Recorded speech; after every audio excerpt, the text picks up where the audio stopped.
ఇవాల్టి నుంచి ఏపీలో మహిళలకు ఉచిత ఆర్టీసీ ప్రయాణం అమలు కానుంది. రాష్ట్ర వ్యాప్తంగా మహిళలకు 15 ఆగస్టు రోజున ప్రభుత్వం ఇస్తున్న పెద్ద బహుమతి. కాసేపట్లో ఏపీలో స్త్రీ శక్తి పథకం అమల్లోకి రానుంది. ఈ పథకం ద్వారా ఏపీలోని మహిళలు, బాలికలు, ట్రాన్స్జెండర్లు 5 రకాల ఆర్టీసీ బస్సుల్లో ఉచితంగా ప్రయాణించవచ్చు. కాసేపట్లో విజయవాడ పండిత్ నెహ్రూ బస్ స్టేషన్ నుండి సీఎం నారా చంద్రబాబు నాయుడు పథకాన్ని ప్రారంభిస్తారు. అనంతరం మహిళలతో కలిసి బస్సుల్లో ప్రయాణం చేస్తారు. సిటీ బస్టాండ్ నుంచి ఉండవల్లి, తాడేపల్లి మీదుగా తిరిగి బస్టాండ్కు చేరుకుంటారు. కార్యక్రమం పూర్తయిన వెంటనే సాయంత్రం 5 గంటల నుంచి రాష్ట్ర వ్యాప్తంగా ఉచిత ప్రయాణం మొదలవుతుంది. మొత్తం ఏపీఎస్ ఆర్టీసీ బస్సుల్లో 74% బస్సుల్లో ఈ పథకాన్ని అమలు చేయనున్నారు. 5 రకాల బస్సుల్లో మహిళలు ఉచితంగా ప్రయాణించేలా ఏర్పాట్లు చేశారు. మహిళల ఫ్రీ జర్నీ కోసం 8,458 బస్సుల్ని కేటాయించారు. ఆంధ్రప్రదేశ్ నివాస హోదా కలిగిన మహిళలు, బాలికలు, ట్రాన్స్జెండర్లు ఆర్టీసీ బస్సుల్లో ఫ్రీగా ప్రయాణించేందుకు అర్హులు. ప్రయాణ సమయంలో చెల్లుబాటు అయ్యే ఆధార్, ఓటర్ ఐడి లేదా రేషన్ కార్డు చూపించాల్సి ఉంటుంది. ఆధార్ లాంటి గుర్తింపు పత్రం చూపగానే కండక్టర్ నుంచి 0 ఫేర్ టికెట్ పొందొచ్చు. మరిన్ని అప్డేట్స్ మా ప్రతినిధి రవిచంద్ అందిస్తారు. రవిచంద్, ఆంధ్రప్రదేశ్లో కూటమి ప్రభుత్వం ఇచ్చిన హామీలన్నీ కూడా వరుసగా నెరవేరుస్తుంది. సూపర్ 6 హామీల్లో భాగంగా స్త్రీశక్తి పథకం మరి కాసేపట్లో ప్రారంభించబోతున్నారు. ఇక్కడ మన వెనకే ఉన్న బస్సులో ముఖ్యమంత్రి చంద్రబాబు, డిప్యూటీ సీఎం పవన్ కళ్యాణ్, నారా లోకేష్ ప్రయాణించబోతున్నారు. మహిళలతో కలిపి ప్రయాణించబోతున్నారు. ఏదైతే మంగళగిరి నియోజకవర్గంలో ఉండవల్లి గుహల సమీపంలో ఈ బస్సు ప్రత్యేక బస్సు ప్రారంభం కాబోతుంది.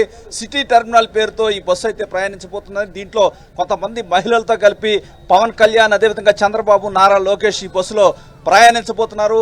మహిళలకు ఏదైతే 5 రకాల బస్సుల్లో ఉచిత ప్రయాణానికి ప్రభుత్వం అనుమతించింది. Palle Velugu, ultra Palle Velugu, city ordinary express, metro express బస్సుల్లో మహిళలకు ఉచిత బస్సు ప్రయాణం చేయబోతున్నారు. ప్రభుత్వం ఏదైతే కొన్ని గుర్తింపు కార్డులు కోరుతుంది అవి చూపించిన వారు ఫ్రీగా 0 టికెట్ అయితే వచ్చే అవకాశం ఉంది.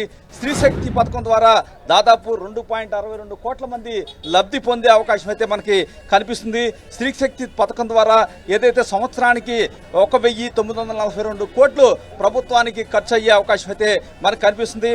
రాష్ట్ర వ్యాప్తంగా కూటమి ప్రభుత్వం ఇచ్చిన హామీలన్నీ కూడా అమలు చేసే విధంగా కూడా ముందుకు పోతున్న పరిస్థితి మనకు కనిపిస్తుంది. ఏదైతే ఇప్పటికే తల్లికి వందనం కావచ్చు, అన్నదాత సుఖీభావ కావచ్చు, వెంటనే నెలల్లోనే ఈ కార్యక్రమం అయితే ఉధృతంగా జరుగుతున్న పరిస్థితి. ఈరోజు మహిళలు ఎప్పుడెప్పుడా అని ఎదురు చూస్తున్నారు. ఎదురెదురు చూస్తున్న ఈ కార్యక్రమాన్ని ఈరోజు ముఖ్యమంత్రి లాంఛనంగా ప్రారంభించబోతున్నారు.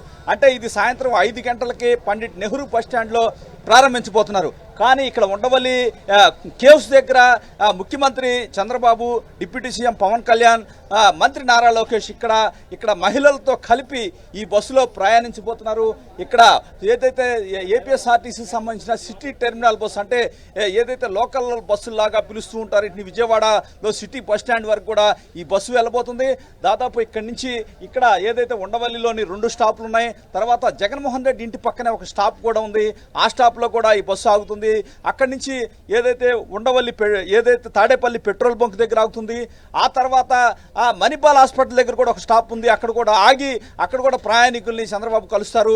వారందరి తద్వారా విజయవాడలోకి ఈ బస్సు ప్రయాణిస్తుంది. అక్కడి నుంచి ఏదైతే లాంఛనంగా సిటీ టెర్మినల్లో ఈ కార్యక్రమాన్ని అయితే ప్రారంభించబోతున్నారు. మహిళలంతా కూడా చంద్రబాబుతో కలిసి ప్రయాణించే మహిళలంతా కూడా ఇక్కడ మనకి కనిపిస్తున్నారు. వారంతా కూడా ఎప్పుడెప్పుడు ఫ్రీ బస్సుని ఉపయోగించుకోవాలని ఆతృతగా ఎదురు చూస్తున్నారు. కూటమి ప్రభుత్వం అన్ని హామీలు కూడా అమలు చేస్తుంది. దాదాపు హామీలన్నీ కూడా అమలు చేసిన పరిస్థితి అయితే కనిపిస్తుంది. ఏదైతే కూటమి ప్రభుత్వంపై ప్రజలు పెట్టున్న నమ్మకాన్ని అయితే కూటమి ప్రభుత్వం నిలుపుకుంటుందని చెప్పుకోవచ్చు. ముఖ్యమంత్రి పలుసార్లు చెప్పడం జరిగింది. ప్రతి హామీని అమలు చేస్తామని చెప్పారు. పవన్ కళ్యాణ్ చెప్పారు, చంద్రబాబు చెప్పారు. ముఖ్యంగా మంగళగిరి నియోజకవర్గంలో నారా లోకేష్ నియోజకవర్గంలోనే ఈ కార్యక్రమాన్ని కూడా ప్రారంభించబోతున్నారు. మరి కాసేపట్లో వీరు ముగ్గురు కూడా ఈ బస్సును ఇక్కడి నుంచి ప్రారంభించబోతున్నారు. వీరంతా కూడా మహిళలతో పాటు ప్రయాణిస్తారు. సిటీ టెర్మినల్లో తిరిగిన తర్వాత అక్కడ స్త్రీశక్తి కార్యక్రమాన్ని అధికారికంగా 5 తర్వాత రాష్ట్ర వ్యాప్తంగా కూడా మహిళలకు ఫ్రీ బస్సు పథకం అయితే ప్రారంభించినట్టు మనం భావించాలి. Thank you Ravichand for the updates.